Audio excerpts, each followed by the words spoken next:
like once you begin to feel uncertain about something, do you ever regain that certainty? But then I also started thinking about it in terms of the political.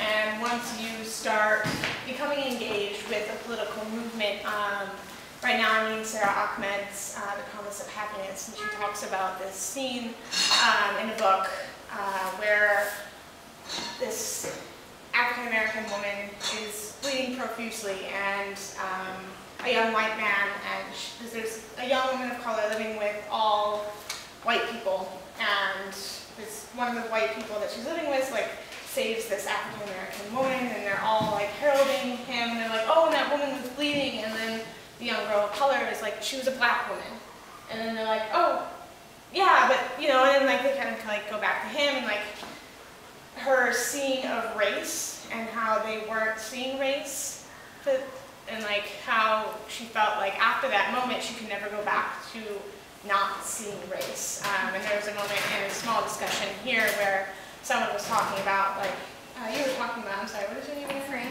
Fran? Mm-hmm. Fran was talking about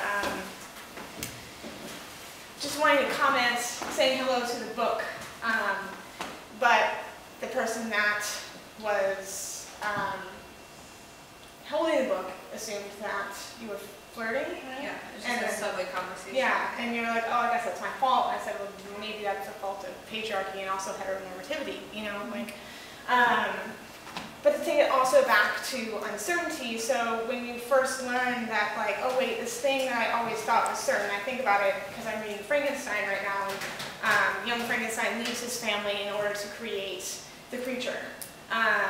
And he's always talking about, like, if only I could go back to my family and this certainty, but he cannot after creating the monster because the monster will not go away. Uncertainty will not go away.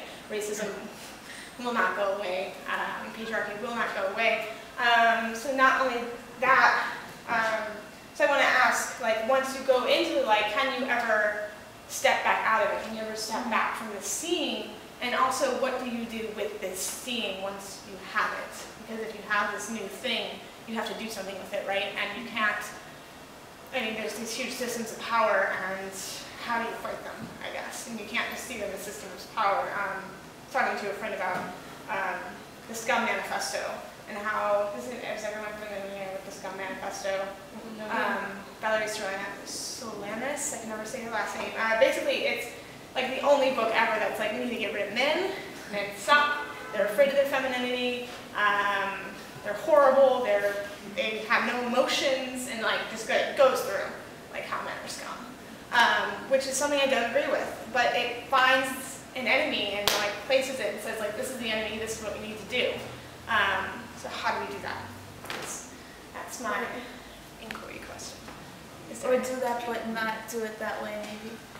Yeah. Like, basically like, so the first question is about the race thing. So is it better to then be oblivious to different races, or to know that they're different races?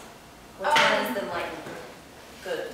Well, it's just really recognizing that race exists, and that, you know, like there's like the reverse, like someone will say, oh, that's reverse racism, but that reverse racism doesn't exist because racism is a system of power against people of color.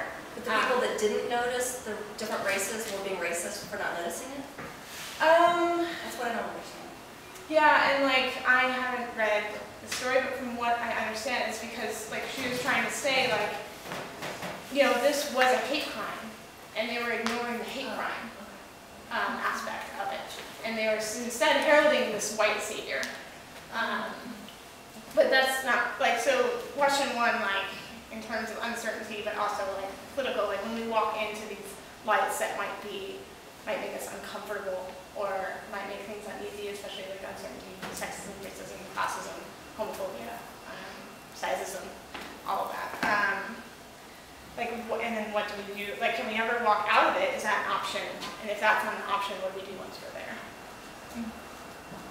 Do we want numbers? Smaller groups?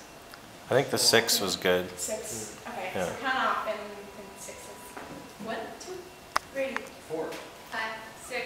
1, 2, 3, 4, 5, 6, 1, 2, 3, 4. 5.